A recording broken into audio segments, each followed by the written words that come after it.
Olá, olá, boa tarde. Sejam bem-vindos a mais uma aula da R2FT, Formação em Reabilitação Neuromuscular. Hoje é o dia 12 de julho de 2025. Nós vamos hoje ver a quarta aula teórica do nosso módulo 3, que é aquele módulo que compreende os problemas do complexo do ombro e coluna cervical. E na aula de hoje a gente vai ver as principais disfunções neuromusculares que acometem esse segmento anatômico. Não é uma aula longa, a gente vai poder, inclusive, fazer uma breve revisão sobre um tema importante, que é a questão da mobilidade. Eu retomar, e eu fiz uma melhoradinha na questão da mobilidade da coluna torácica ali no finalzinho. Nós vamos começar por ali a coisa hoje. Então, vamos lá. Deixa eu primeiro compartilhar a tela aqui.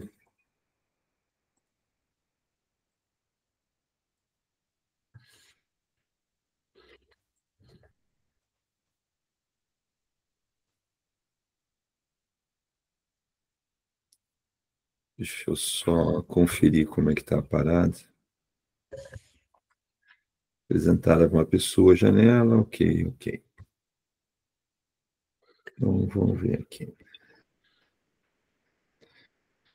Me confirmem se vocês estão vendo o slide e eu do lado.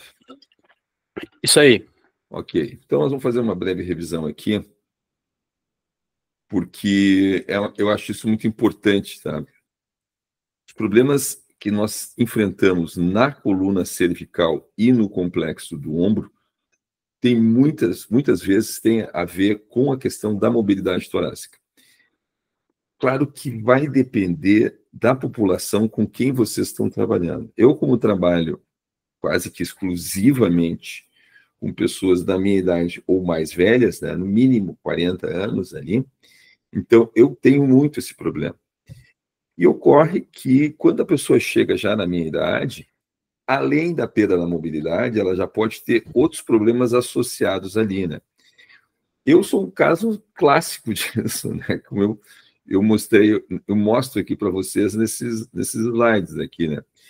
Eu comprei o Mace Bell, justamente para trabalhar essa questão da mobilidade do complexo do ombro ali.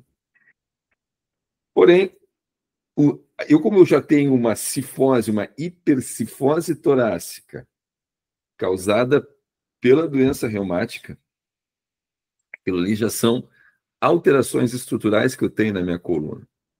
Então, por mais que eu trabalhe a questão da mobilidade do ombro, e que é possível, e aqui eu mostro para vocês, ó, que é possível melhorar a condição do ombro, mesmo em mim, ó, aqui, ó.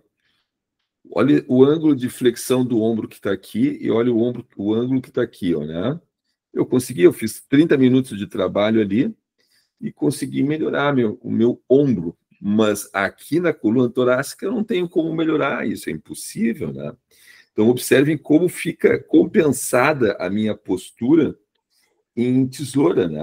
O meu core aqui fica em tesoura, não consigo fazer esse movimento de forma correta. Por quê? Porque eu tenho uma adaptação anatômica aqui que impede a mobilidade. E, em função dessa perda de mobilidade torácica, eu tenho problemas na coluna cervical.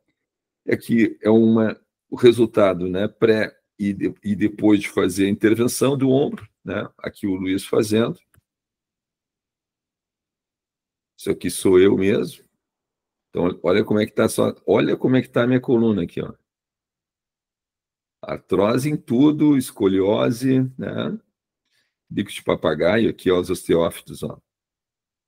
Então, essa condição que eu apresento aqui, ó, isso aqui é uma adaptação anatômica, isso aqui não tem como eu mudar mais, infelizmente. Aí a hipercifose, isso aí também sou eu.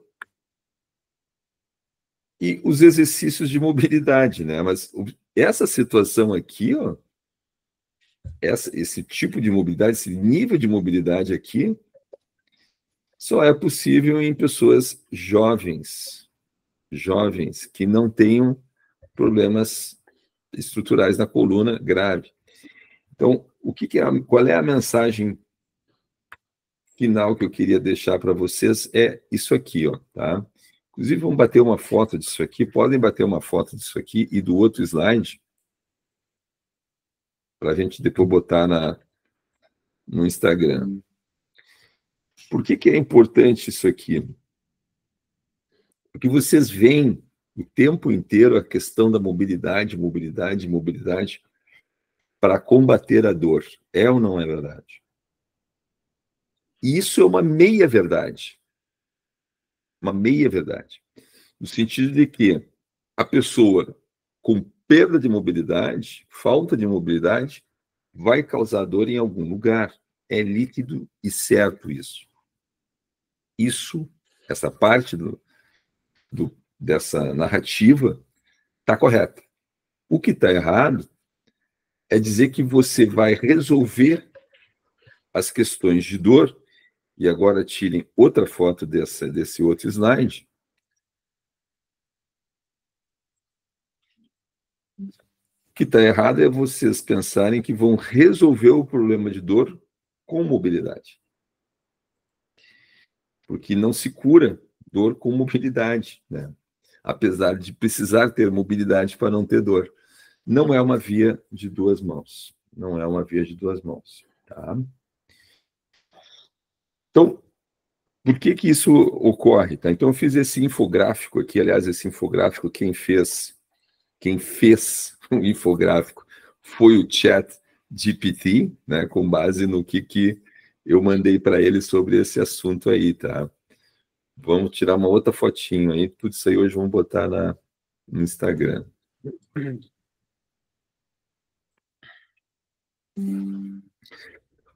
Quando a dor, né, velho, o que acontece com a dor? Tá? A dor, ela inibe a propriocepção, ela compromete o controle motor. De modo que, para restaurar a mobilidade, que fica comprometida pela dor, a gente precisa restaurar o controle motor. E o controle motor depende 80% da carga proprioceptiva proveniente das terminações nervosas livres. Então, essa brutal carga proprioceptiva que fica comprometida, nós resolvemos essa questão utilizando a liberação miofascial. É para isso que a gente usa a liberação miofascial, para reforçar bem essa questão, porque vocês vão ver muita gente usando força excessiva na liberação miofascial, com a intenção de romper aderências, tá? Que é uma falácia, isso é uma mentira, isso não existe isso, né? Romper aderências com a liberação miofascial. Vocês vão causar uma lesão na pessoa se usarem força excessiva, tá? É líquido e certo. Então, nós temos, na nossa visão neuromuscular, a liberação miofascial serve única e exclusivamente para restaurar a propriocepção. E uma vez que o controle motor tenha sido restaurado com a liberação miofascial, aí é um momento da gente reprogramar o controle motor, reprogramar o cérebro, fazer uma reorganização sináptica nas áreas de controle motor daquela região ali que a gente está trabalhando, reensinando o cérebro, né, as áreas de controle motor, reensinando o cérebro a usar corretamente aqueles músculos. E a gente faz isso através das ativações neuromusculares. Então, a gente limpa o cérebro, né, para poder enxergar o que está acontecendo e, em seguida, faz a reprogramação. O resumo é esse. Agora, deixa eu passar aqui. Espera aí. Vamos para a aula de hoje. Isso aqui foi só uma recapitulação que eu acho importante a gente fazer. Então, o que nós vamos falar hoje são essas disfunções aqui, tá? E a primeira coisa que a gente vai falar é da discinesia escapular, né? O que é discinesia escapular? Como é que a gente detecta a discinesia escapular? Como é que a gente classifica a discinesia escapular e, fundamentalmente, como é que a gente conserta essa questão aí, né?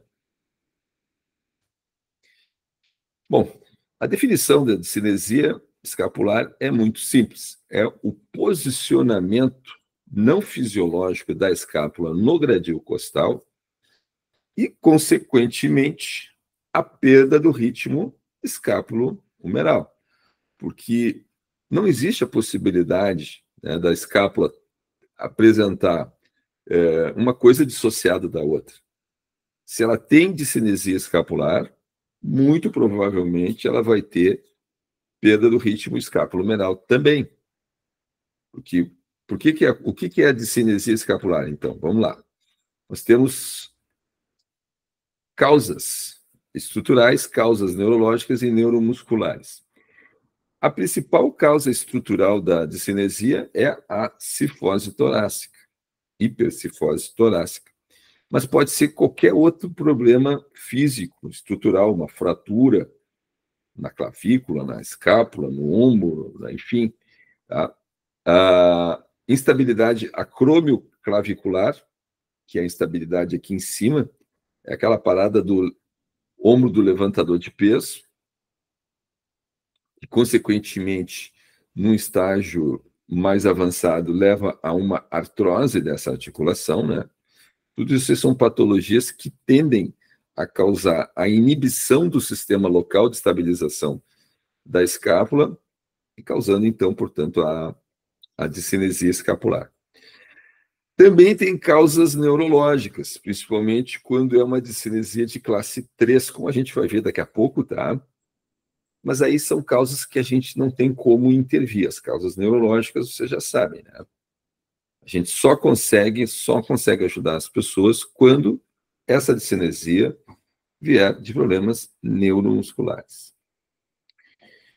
E na categoria neuromuscular, o que a gente tem ali? A gente tem problemas no nível e na sequência de ativação dos estabilizadores escápulo-torácicos. E os principais, os dois principais estabilizadores escápulo-torácicos, quais são deles? O serrátil anterior e seu antagonista, o romboide, e o trapézio inferior, a parte inferior do trapézio. São esses músculos que grudam a escápula no gradil costal. E, via de regra, esse pessoal está inibido. Nós já vamos ver isso na síndrome cruzada superior, que se esses caras estão inibidos porque os antagonistas dele, ali o peitoral menor, o elevador escapular, estão facilitados. Nós já vamos ver isso aí. Então, as causas neuromusculares são essas, e agora vamos ver aqui, aí está a facilitação do peitoral menor, né? Quem é aí? Olha.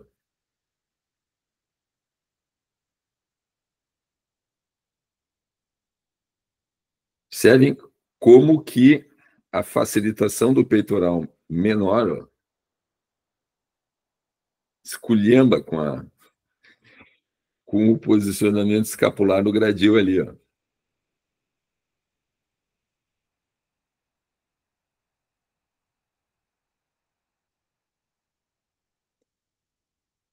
Esse carinha aí, o peitoral menor, né, e seu irmão sinergista, o córaco braquial, vou passar de novo aqui para vocês verem. São os grandes culpados, assim, dos problemas posturais, né? E quando vocês imaginem essa situação aqui que vocês estão vendo, começa a se instalar ali por volta da adolescência, né? Final da infância, início da adolescência, começa a se instalar ali e segue a vida inteira da pessoa, né? A pessoa depois começa a fazer, quando se torna adulto, vai fazer musculação, vai fazer trabalho burocrático, trabalho de computador, ou seja, é uma situação crônica na vida dela, e vocês podem bem imaginar as consequências disso aqui em termos de adaptação, né? Vai congelar essa postura aqui, tal como fez comigo, né? Então vamos agora ver a questão da classificação das discinesias. Essa aqui é tipo 1, é o bordo medial, o bordo ínfero-medial, a parte de baixo da escápula, que fica levantada ali no gradil costal. Tipicamente, essa situação aqui é causada pela inibição do trapézio posterior ali, trapézio inferior, que fica inibido. A gente também chama essa escápula aí de pseudo-alada, tipo 1, tá? É relativamente fácil de arrumar isso aqui. Aqui nós temos um exemplo clínico, né? Um paciente meu com essa apresentação aí, ó. Observem aqui, ó, pontinha da escápula levantada. Não é muito, porque esse cara aqui já é um cara que faz musculação, né? Que apresenta escoliose e tal, né? Aqui tem um pouquinho de tipo 2 também, já, né? As coisas são assim, tá, pessoal? Não é nada preto no branco, as coisas são muito cinzas, né? Muito misturadas, né? A classe 2 é quando todo o bordo medial da escápula, todo o bordo de cima a baixo, fica levantado no gradil. Tá? Aqui está um exemplo de classe 2. E o tipo 3, a classe 3, é um tipo que nós não intervimos. Isso aqui normalmente está relacionado a patologias neurológicas, problemas neurológicos, lesões em nervos, tá? Tipicamente. Aqui nós temos tipo 3, ó, violento. Então não tem muito o que fazer aqui. Em contraste àquela situação, eu mostro aqui para vocês um exemplo excelente. Uma moça com um posicionamento escapular praticamente perfeito. Olha que beleza isso, né? E falando em beleza, tá aqui um exemplo de mulher bonita, né? Olha só o que é as costas dela, né? Para salientar para vocês um detalhe que, na verdade, é um parênteses nessa aula, mas tem a ver com a aula, né? Que é a questão postural, em termos de intervenção nossa profissional na academia, para as mulheres, principalmente para as meninas. Hoje eu vejo muitas adolescentes, muitas ali, ó, 13, 14, 15 anos, que eu não sei o que estão fazendo na academia, meu, não tinham que estar lá, aquilo não é ambiente para elas, em nenhum aspecto, né? Em nenhum aspecto. Mas do ponto de vista de treinamento físico, não tinha mesmo que estar lá, tinha que estar fazendo outras coisas, né? Ganhando repertório motor. Não que não possa fazer treinamento de força, pode, mas não musculação, visando hipertrofia. Vai fazer um trabalho postural, porque o maior ganho em termos estéticos que uma adolescente pode obter numa academia é trabalho postural. Trabalho para deixar a escápula como dessa moça aqui. Entenderam? Olha o que é. Olha como fica bonita a mulher com essa construção aqui, né? É outra coisa, né? Do que aquelas menininhas ali olhando telinha o tempo inteiro, tá? Não tem como. Então, isso aqui serve como exemplo para a gente pautar nossas intervenções aí. Olha a diferença, né? Quando eu fotografei essa mulher aqui, né? Sem ela saber, olha como é que estava a postura dela. Ó. Ela tem síndrome cruzada superior, síndrome cruzada inferior, tem tudo, né? Aí eu pedi para ela, não, mas deixa eu tirar uma foto tua para curso aqui e tal. E aí ela se posicionou certinho, né? Então, esse aqui é tipicamente um exemplo de situação na qual a gente pode ajudar a pessoa. Pode ajudar a pessoa. E quando ela quer, ela consegue encaixar uma postura adequada. Só que essa postura aqui adequada, isso aqui, ela consegue encaixar, mas ela não sente de forma natural aquilo ali. Aquilo ali está sendo custoso para ela manter, é difícil para ela manter. Por quê? Porque essa situação aqui, ó, é a situação econômica, é a situação cômoda, confortável. Nessa situação aqui, ela não está fazendo força. os músculos posteriores, os músculos posicionadores escapulares que ela conseguiu acionar aqui estão fracos. Então, essa postura aqui é algo relativamente simples de consertar, né? E tem que se chamar a atenção da pessoa para isso. E muitas vezes o cliente vai te abordar pedindo uma coisa. Ah, eu quero ficar com a coxa assim, com a coxa assada, com o glúteo assim, com o glúteo assado. Tá bem, mas no caso de membro superior dessa mulher, não vou nem levar em consideração o quadril dela ali, nós estamos analisando só o ombro dela. Se ela quisesse ficar com as costinhas assim, com o ombro assado, daria para fazer esse trabalho para ela no ponto de vista de hipertrofia? Claro que não. Claro que não. Vai botar essa mulher aqui para fazer trabalho de hipertrofia para ombro, vai moer o ombro dela, tu vai piorar essa postura dela, vai causar um prejuízo à saúde dessa pessoa, descaracterizando a intervenção de vocês como sendo uma intervenção de saúde. Então, o que a gente está fazendo lá, né? Deixa a pessoa fazer o que bem entende. Para que nós estamos ali, né? Nós estamos ali para orientar as pessoas a fazerem coisas corretas, indicadas para elas, que não vão causar problema para elas. Essa é a nossa função, essa é a nossa missão ali na academia, né? Então é isso, é chamar a atenção para você. Olha, moça, vou tirar uma foto tua aqui, ó. Ou tira uma foto sem ela saber se ela é tua cliente, depois tu mostra, olha aqui, ó, olha como é que tu tá, ó. Vamos arrumar isso aqui, vamos fazer isso, vamos fazer aquilo, vamos fazer uma liberação aqui, entendeu? Tu chama a pessoa vai se interessar por fazer esse trabalho com você e, de repente, vai ser a tua primeira paciente que tu vai atender fora da academia para consertar isso aqui. Porque para consertar isso aqui na academia, vocês não vão conseguir. Não vão conseguir.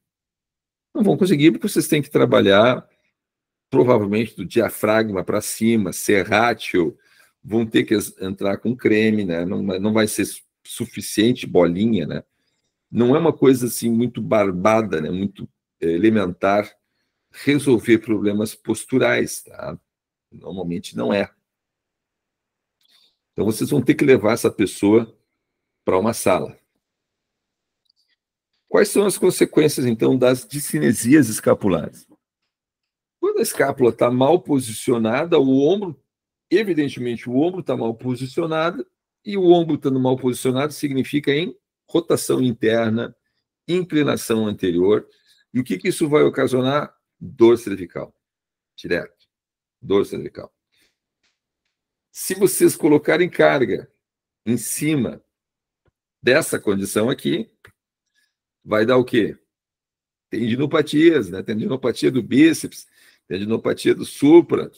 O manguito rotador, coitado, não vai conseguir estabilizar o ombro ali naquela condição, porque o manguito rotador trabalha junto com os estabilizadores escápulo-torácicos para manter o ombro na posição, para manter a escápula na posição, entendeu? Então, não adianta fazer trabalho de manguito se o posicionador escápulo-humeral, os posicionadores estão inibidos.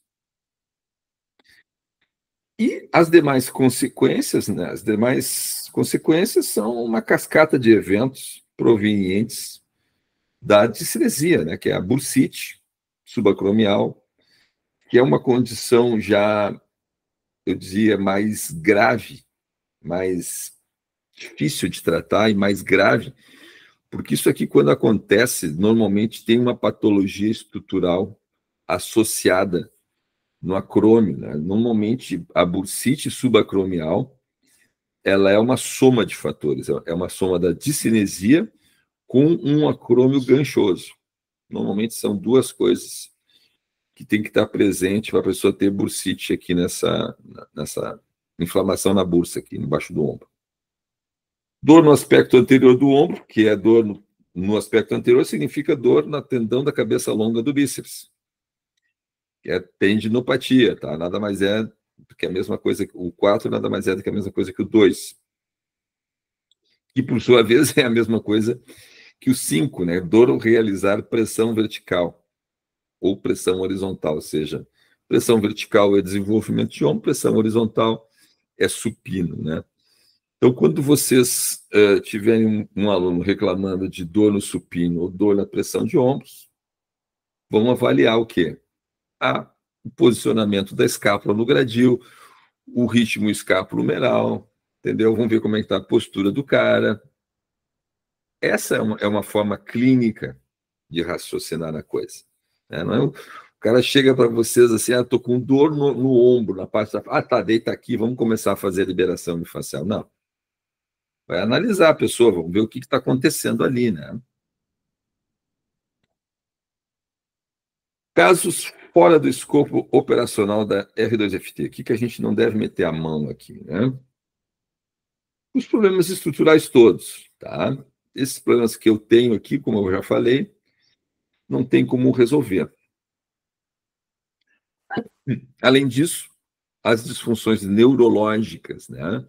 Quando a pessoa tem um problema em algum nervo, uma radiculopatia, uma paralisia, por exemplo, de algum nervo, que causa uma paralisia de algum músculo estabilizador, ali, como a gente viu na cinesia de classe 3, né?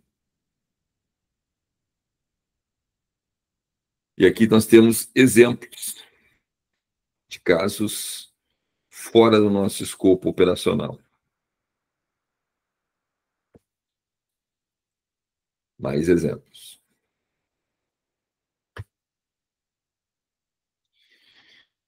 Isso aqui é um slide, gente, que não existe, tá? Esse conteúdo aqui eu fiz para essa aula.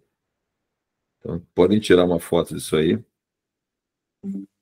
Porque é uma informação essencial para vocês corrigirem este problema aqui, que é tão importante, né? Claro que a protração cervical, ela quase sempre está associado com outros problemas posturais da pessoa. Quase sempre. Normalmente, inclinação anterior do ombro, normalmente, síndrome cruzada inferior, tá? Também. Ou seja, o problema pode estar vindo do quadril e está compensando aí em cima, na cervical. Mas tem algumas situações onde a pessoa tem uma coluna torácica, uma coluna lombar ok, e tem protração cervical. Já vi, acontece. Tá? Então, nos atendo exclusivamente à questão essa, protração cervical, quem está facilitado, quem está inibido. E essa é a distinção essencial para fazer, né? Porque se vocês estiverem com uma situação como essa que eu estou falando agora, só a protração cervical, é relativamente simples de consertar. Basta fazer o quê? Basta fazer liberação miofascial no esternocleidomastoide, no occipital aqui, ó, reto da cabeça. Aliás, toda a região occipital, né? Toda a posterior aqui também tem o esplênio, né? Os paravertebrais, todos esses caras aqui estão facilitados. Quando eles estão facilitados, eles anteriorizam a cabeça. E quem é que está inibido? Os antagonistas, né? São essa linha aqui representa os três músculos, tá? O longo da cabeça, longo do pescoço e o supraioide. Não dá para representar aqui. Mas esse vetor aqui está inibido. Então a gente tem que ativar ele com torta na cara. Então, do ponto de vista assim, teórico, é relativamente simples consertar essa questão aqui. Basta fazer a liberação miofascial dessas linhas aqui, esternocleido, o reto da cabeça, toda a região occipital aqui, né, o esplênio, paravertebrais, e ativar os flexores capitais profundos. Aqui mais detalhes anatômicos desses caras aí, tá?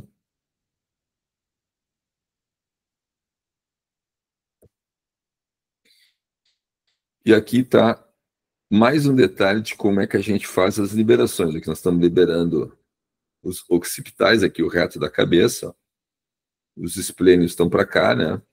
Elevador. E aí se faz a torta na cara, tá? Que a gente pode fazer de duas maneiras diferentes. Tanto pode fazer com a pessoa em decúbito dorsal, dessa forma. Tudo isso a gente vai ver ali na prática. quanto usando uma carga elástica também. A síndrome cruzada superior já é um modelo do Vladimir Janda e melhor descreve todas as possibilidades, né, de intervenção para consertar as questões posturais. Vou tirar um outro slide disso aqui. Outra foto desse slide. Então, como a gente já viu ali no slide anterior, com relação à protração cervical,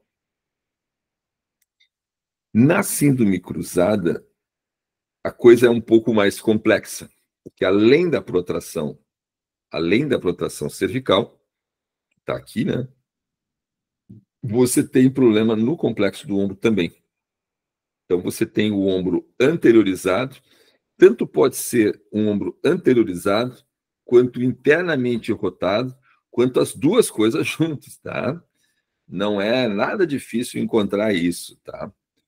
E o que significa estar com o ombro anteriorizado ou internamente rotado? Peitoral maior, peitoral menor, córaco braquial facilitado, todos esses caras que ficam aqui na frente, tá, inseridos no processo coracoide. Os caras aqui de trás da cabeça, né, occipitais, trapézio superior, elevador, esplênio, paravertebrais, todos esses carinhas aqui de trás, ó, facilitados. E se esses caras aqui estão facilitados, ó, esses aqui estão inibidos. Esse aqui está inibido, que é o trapézio inferior, romboide e o serrátil, que não tá indicado aqui, mas o serrátil também está inibido. E como nós vimos já no slide anterior, ele chama aqui, ó, Deep Neck Flexors. Deep Neck Flexors, que são exatamente esses caras aqui, ó. Deep Neck Flexors são esses aqui, são os flexores capitais profundos. Tá? Então, não é uma coisa elementar de fazer, só dá para fazer no setup clínico, né? Você vai fazer liberação miofascial de todos esses caras anteriores aqui, peitoral maior, peitoral menor, o córaco braquial, tendão na cabeça longa do bíceps, direto, que vai estar também com problema, facilitado, no decúbito dorsal, né? E depois, quando fizerem a mudança em decúbito ventral, vocês vão trabalhar essa região aqui, de cima das costas, né? Vão trabalhar os romboides, vão trabalhar o romboide, não, vão trabalhar o trapézio, vai trabalhar o elevador, vira a pessoa de cabeça, de barriga para cima novamente, trabalha os occipitais, da forma como está aqui, né? Libera os occipitais. E depois fazemos o tota na cara, fazemos outras ativações que a gente vai ver lá para ativar esses caras que estão inibidos aqui. Tá? Aqui, novamente, só para reforçar essa questão, né? Quem é que tem que liberar e quem tem que ativar. Esse vocês têm na apostila. E, novamente, né? O normal é isso aqui, né? Isso aqui que eu tenho síndrome em camadas, né? Só que eu tenho síndrome em camadas por problemas estruturais, tá? Pessoas jovens podem ter síndrome em camadas que vocês podem ajudar. Essa é a parada, né? Então, normalmente, o que vocês vão encontrar com problemas posturais aqui em cima está relacionado com problemas no quadril também. Aí é o mais comum. Difícil uma pessoa estar 100% aqui e só protração cervical. Acontece, mas não é o mais comum, tá? Evidentemente que isso aqui é um pepino para consertar, né? Porque só consertar uma, só consertar outra é tempo. Isso aqui é trabalho para meses, né? Meses de trabalho.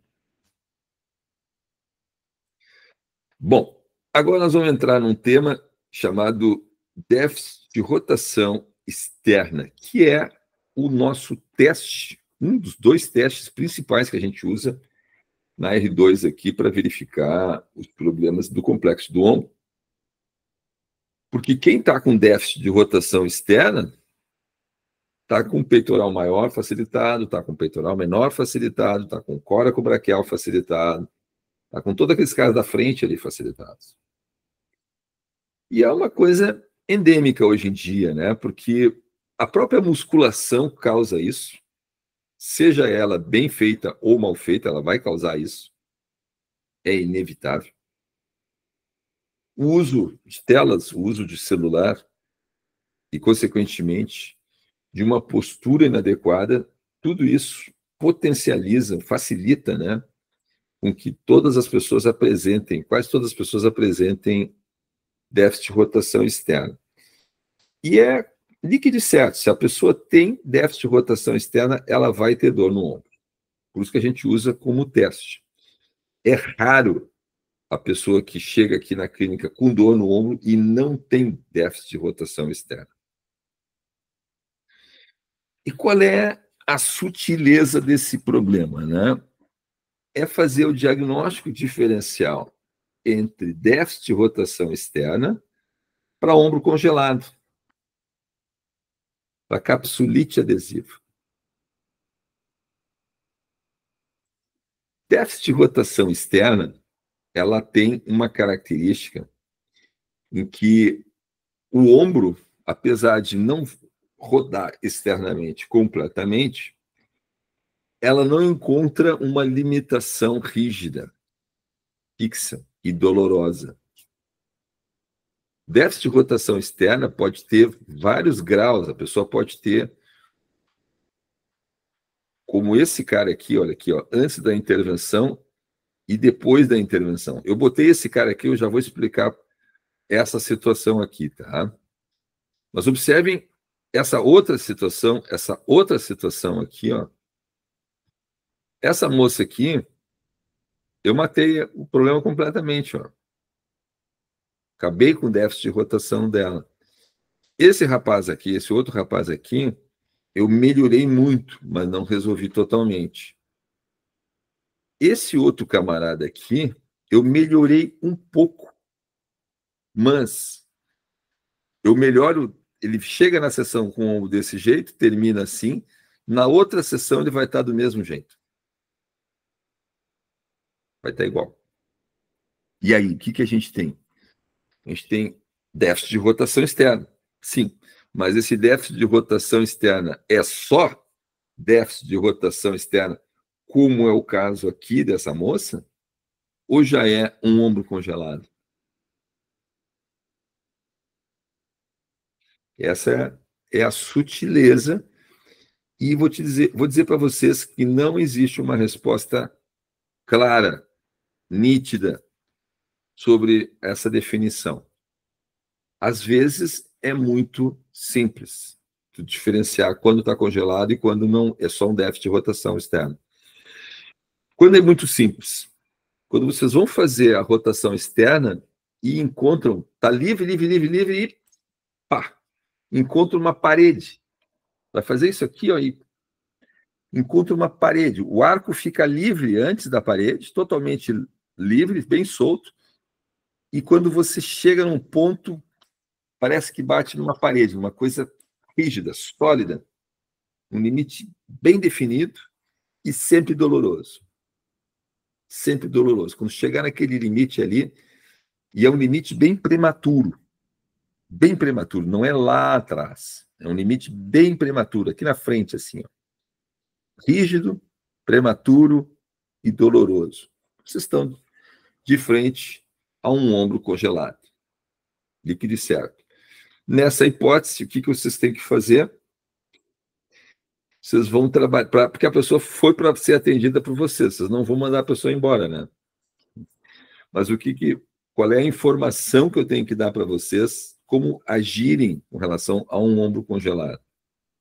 Vocês já sabem que, sendo o ombro congelado, é uma patologia estrutural. Nós vamos falar mais sobre essa questão do ombro congelado.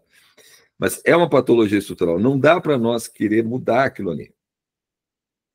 Qualquer coisa que fizerem agressiva para tentar ganhar amplitude naquele ombro, tu vai piorar o quadro clínico da pessoa. Então, isso vai agravar. A pessoa que tem ombro congelado, ela vai ter problemas para dormir em cima desse ombro. O manguito dela está facilitado, o peitoral está facilitado, tem um monte de coisa ali que está facilitado. Esses músculos que estão facilitados, vocês podem e devem intervir, que vai trazer algum conforto para essa pessoa. Vai dar uma melhorada no aspecto clínico geral dela, mas não no ombro congelado. O ombro congelado não tem o que fazer. Não tem o que fazer. Aí, qual é a orientação que eu dou para vocês? Nós vamos fazer isso aqui, vamos liberar aqui, vamos fazer uma liberação aqui, tu vai melhorar. Mas se essa pessoa não tiver o diagnóstico de ombro congelado, vocês que estão fazendo o diagnóstico pela primeira vez, não é difícil isso acontecer. Vocês vão pedir para essa pessoa ir num ortopedista para fazer um exame de imagem, uma ressonância do ombro. E aí vai aparecer o espessamento da cápsula e vai ter a confirmação do diagnóstico de ombro congelado. Entenderam? Então, clinicamente falando, vocês vão fazer uma hipótese diagnóstica de ombro congelado, que precisa ser confirmada através de exame de imagem. A única pessoa que pode pedir o exame de imagem é o ortopedista. Então, a conduta é essa, né? Se vocês desconfiarem ou tiverem certeza que a pessoa tem ombro congelado, tem que mandar para um ortopedista ali. Beleza? Se não, se for apenas déficit de rotação externa, é fazer a liberação miofascial dos caras da frente e ativação dos caras de trás. Grosso modo é isso, né? Quais são as consequências da pessoa que tem déficit de rotação externa, né? A pessoa vai ter dificuldade ou impossibilidade de fazer pressão vertical. Eu, por exemplo, para mim é totalmente contraindicado, para mim é impossível fazer pressão vertical. Se eu fizer, eu vou arrebentar minha cervical. E é isso, tá? E aqui nós temos um slide bem exemplificado, ó, o que é uma coisa e o que é outra. Porque isso aqui, ó, qual é a diferença disso aqui para isso aqui, ó? Esse camarada aqui, ó, tem déficit de rotação nos dois braços, nos dois ombros, que é o normal de encontrar, né? Não é normal encontrar isso aqui. Um ombro tá ok, e o outro ombro, num baita de um déficit de rotação, não é normal. Esse ombro aqui, o ombro esquerdo desse senhor, estava congelado. E aqui é déficit de rotação. Então, no ombro congelado, na capsulite adesiva, nós temos, como eu falei antes, um limite muito precoce, como aqui, né? Muito precoce, ó. Diferentemente desse limite aqui, ó.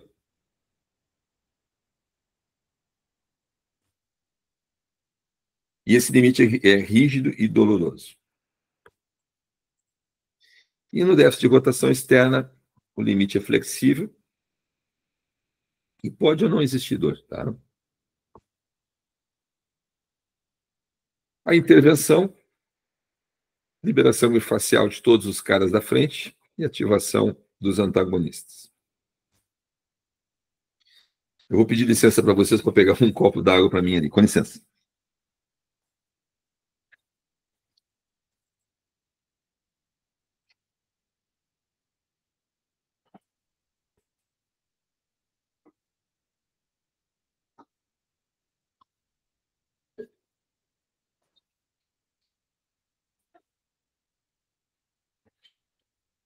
Esqueci de pegar a minha garrafinha d'água.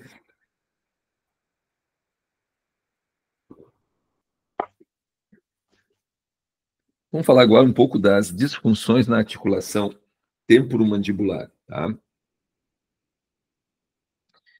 Esse problema é um problema Eu coloquei aqui, mas é um assunto já mais sofisticado para vocês nesse nível. Mas eu coloquei porque ele vai estar relacionado a problemas, poderá estar relacionado a problemas posturais. E vocês, atuando como clínico, vão ter que fazer o diagnóstico diferencial do que é uma coisa, o que é outra. Tá? Então, quando a pessoa tem disfunção na TM, de todos esses sintomas aqui, o barulho ao abrir e fechar a boca, o clonk, que nada mais é do que uma subluxação da ATM, é o mais frequente, o clonk, né? A pessoa abre a boca e a mandíbula se desloca ou faz um clonk. Mas tem outros, né? A pessoa pode ter tinnitus, que é zumbido, ou dor no ouvido, mas normalmente tinnitus. Dor de cabeça na região da testa, nas têmporas, pela facilitação dos temporais, né? Desgaste dental, má oclusão, sensação de travar a mandíbula. Todos esses sintomas são sintomas de disfunção temporomandibular. E esse problema ele tem duas causas, né? Tem a causa ortodôntica, que é esse exemplo aí que eu estou trazendo para vocês, ou problemas neuromusculares. A causa ortodôntica mais comum é a má oclusão, tá? A má oclusão, que tem três classes, né? Que é essa aqui, que é a cruzada, anteriorizada ou posterior, e essa aqui que não fecha, né? São quatro classes, né? São quatro categorias de má oclusão. Aqui é a cruzada, quando está para frente, quando está para trás, e aqui quando não fecha. E quando o problema é neuromuscular, o problema está nesses carinhas aqui, ó. O estiloioide, esse cara aqui, ó. Estilo, processo estiloide, ioide, que vai lá no osso ioide, tá? E o digástrico, que é o cara responsável por elevar, é um supraioide, né? É um cara responsável por elevar o osso ioide aqui na deglutição.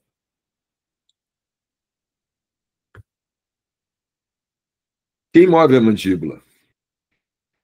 Quem move a mandíbula, né? Em protração é o pterigoide medial. Em retração e deslocamento lateral é o pterigoide lateral. E aqui, deixa eu ver, aqui nós temos um slide, né? Um videozinho, ó. Ali, ó. Aqui nós temos o pterigoide medial.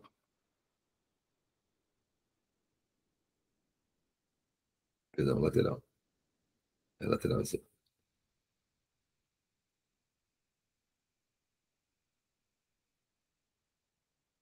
Aqui abrir e fechar a boca, né? Não,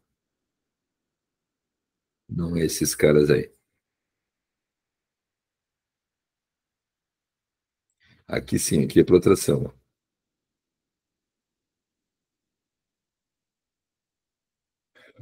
O pterigode medial, gente, esse é o deslocamento lateral. O pterigode medial, a gente não, nós aqui na R2FT, nós não fazemos liberação miofascial dele. Até dá para tu fazer, mas só clínico faz isso, porque tu vai ter que usar uma luva de procedimento. Tu vai ter que enfiar o dedo na boca da pessoa, tá? E a gente não faz isso normalmente, tá? Mas o pterigode lateral é tranquilo de fazer a liberação facial dele.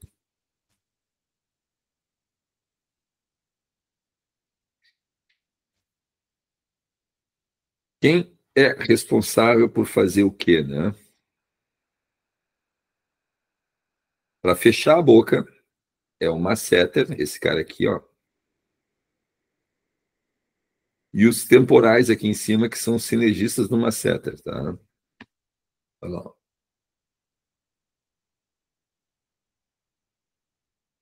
E para abrir a boca, aqui está o digástrico, ó. E aqui está o o estiloide, ó. Vamos lá. Mas o estiloide, ele é um sinergista, né?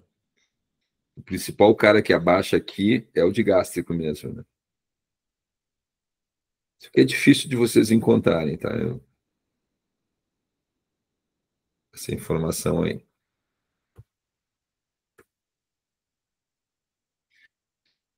Esses problemas de oclusão, de disfunção temporomandibular, estão relacionadas a causas posturais e normalmente podem estar numa via de mão dupla. Ou seja, a pessoa pode ter problema postural por causa de um problema na ATM, um problema de oclusão. E o contrário, a pessoa pode ter um problema de oclusão causando problema postural. Mas o mais comum é a pessoa ter uma coisa isolada da outra. Tá? A pessoa tranquilamente pode ter problema postural e não ter problema de oclusão, mas as coisas podem acontecer concomitantemente e podem estar relacionadas. Por isso que eu disse que isso aqui é um assunto de maior complexidade para vocês tratarem, tá? Então serve como uma informação para vocês não dizerem que nunca viram nada a respeito, tá? Não precisam, nesse momento, saber lidar com essas situações aqui, absolutamente, tá? Isso aqui é um assunto bem complexo. Aqui nós temos a dor de cabeça, a cefaleia cervicogênica, né? Porque dor de cabeça é um pepino para muita gente. Tem muita gente que tem dor de cabeça crônica, né? E qual é o problema da dor de cabeça? Muitas vezes é um problema postural. Muitas vezes é um problema que vem da cervical. A cervical está facilitada, os occipitais estão facilitados, os temporais estão facilitados. Às vezes vem de uma condição de má oclusão. Então, é uma condição que a gente muitas vezes consegue ajudar as pessoas, tá? Muitas vezes. Como é que a gente vai fazer o diagnóstico diferencial dessa situação aqui? Muito simples. Quando a pessoa modificar, fazer uma flexão cervical ou capital, né? Fizer uma rotação, enfim, mexer a cabeça e sentir dor, ou seja, quando a dor estiver associada ao movimento, batata, que é uma cefaleia cervicogênica, e aí vocês vão lá e testam escaleno, testam occipital e veem que está mega tensionado, mega reativo, facilitado, tudo duro ali. Dá tranquilamente para a gente fazer uma intervenção ali e ajudar a pessoa, tá? Só que dor de cabeça é um troço perigoso, né? Porque pode ter outras causas graves que a gente tem que descartar, né? Então, quando vem de desequilíbrio muscular, beleza, né? Fazer liberação miofascial aqui, né? De occipitais, esplênus, elevador, escapular, trapézio, supraespinhal. E ativar os flexores cervicais profundos, capitais profundos. Mesmo procedimento, igual que nós faríamos, ou faríamos para uma anteriorização cervical. Mesma coisa. Mas pode ter algumas outras causas bem sérias, né? Então, a gente tem que afastar as outras causas, hipóteses diagnósticas graves, como, por exemplo, um acidente vascular, qualquer outro problema que possa causar dor de cabeça na pessoa, tá? Que não seja neuromuscular. Dor nos ombros, batata que o problema vem de tendinopatias no tendão da cabeça longo do bíceps. Essa estrutura aqui leva a pau na musculação o tempo todo. É supino, é rosca direta, é pressão de ombro, tudo vai ali. E normalmente essa pessoa tem uma discinesia escapular, né?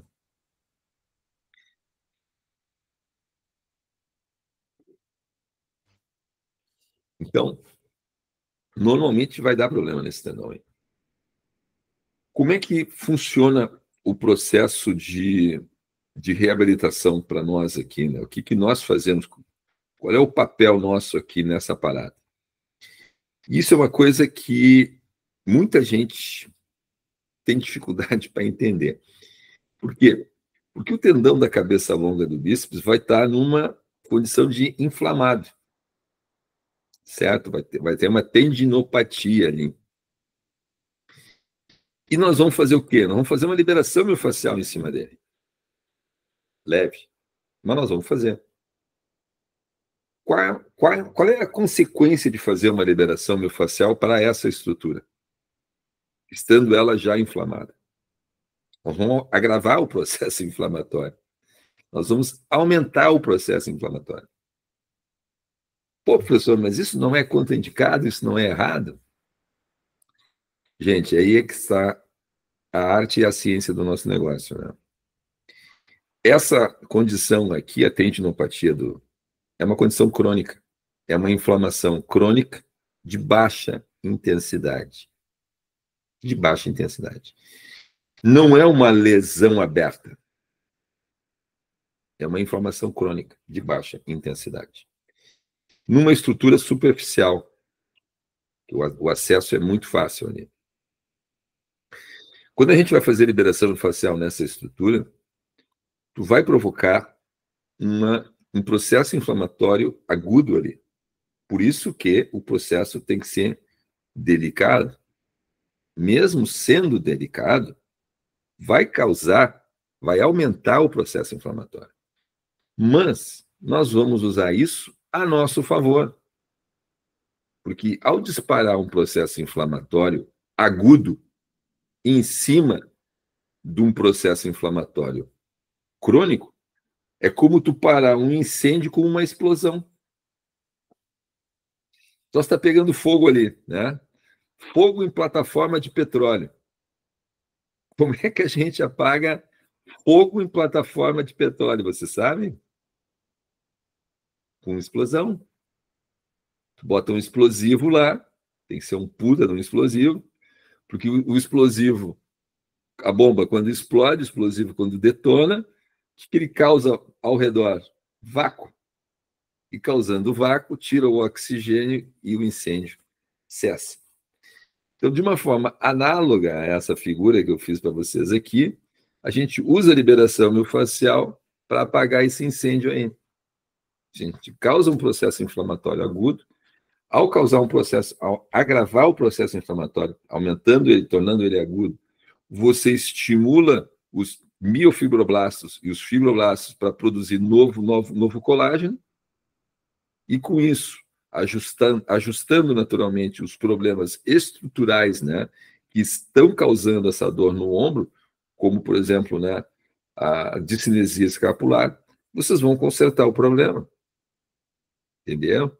Então, por um lado, vocês consertam a causa estrutural que está causando a dor no ombro, que é a discinesia escapular, é fundamental, né? Não tem como. Senão nós vamos estar fazendo papel de fisioterapia aqui, né? Ele tá só tratando o sintoma, né? Não é essa a nossa proposta, né?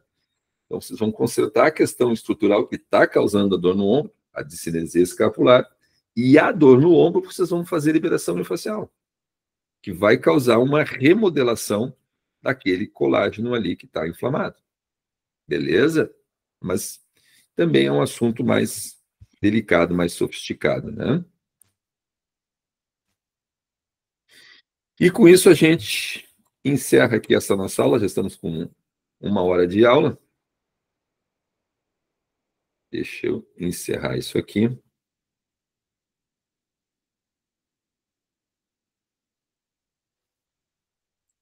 E abrir para vocês aí as perguntas.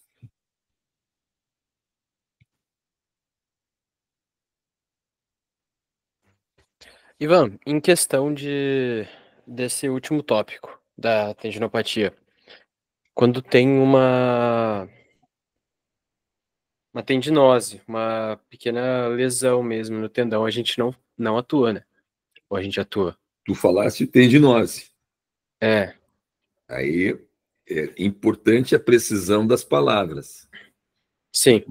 Cada palavra designa Sim, só uma condição clínica diferente da outra. Sim, não considerando as duas como a mesma, considerando como diferentes mesmo. Digo, uma tendinose diagnosticada, que a gente saiba que seja, não atua em cima. Não estou dizendo que a gente não vai atuar em cima, mas sabendo o que é uma tendinose. Tendinose é um processo avançado de uma tendinite. O processo começa com tenossinovite, tendinite, tendinose, ruptura do tendão do manguito. Então, a tendinose é o momento que antecede a ruptura do tendão. A tendinose é caracterizada por uma completa desorganização das fibras de colágeno. O tendão ali está muito delicado, muito friável. Ele, inclusive, pode não estar inflamado mais. Sim. Então, essa tua pergunta foi muito importante, muito oportuna e mostra o quão afiado está o teu raciocínio clínico, a tua visão clínica para esses problemas, porque uma coisa é uma coisa, outra coisa é outra coisa. Não dá para nós fazermos uma intervenção de liberação miofascial numa estrutura que está praticamente rompendo, né? Sim. E nem tem indicação, né? Sim, porque pode ser o caso, né, de uma pessoa que tinha o diagnóstico de tendinopatia, daí foi se agravando para uma tendinite e não sabe se realmente já avançou para uma tendinose, né? Aí se a gente atuar em cima, e como é que seria, se o recomendado seria atuar em cima? Não, o Não, recomendado, quando você suspeita de alguma coisa mais grave, sabendo que a tendinose é o momento que antecede a ruptura do tendão, você está suspeitando disso, você não vai mexer.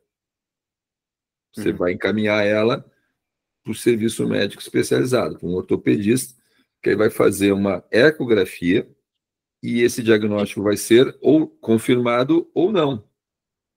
Se o exame, se a ecografia mostrar lá ecogenicidade do tendão, inflamação da bursa, não sei o que, ruptura parcial do tendão do supra, mas não falar a palavra tendinose, vai dar para a gente ajudar. Agora, onde tiver a palavra tendinose, tem que ter realmente muito cuidado, porque está prestes a romper aquela estrutura ali. Mas foi muito boa essa tua pergunta aí, mano. Tá bem afiado o guri. Parabéns. Então é isso. A aula de hoje era essa. É uma aulinha de 1 hora só sobre essas principais disfunções aí, tá bom? Fechou? Agradeço a presença de vocês. A gente se encontra num próximo final de semana para dar continuidade, então, com as patologias estruturais, para ajudar a fazer melhor um diagnóstico diferencial melhor entre o que a gente pode e o que a gente não pode fazer. Beleza? Beleza. Então tá. Até mais, Ivan. Muito obrigado, bom final de semana. Igualmente. Abraço.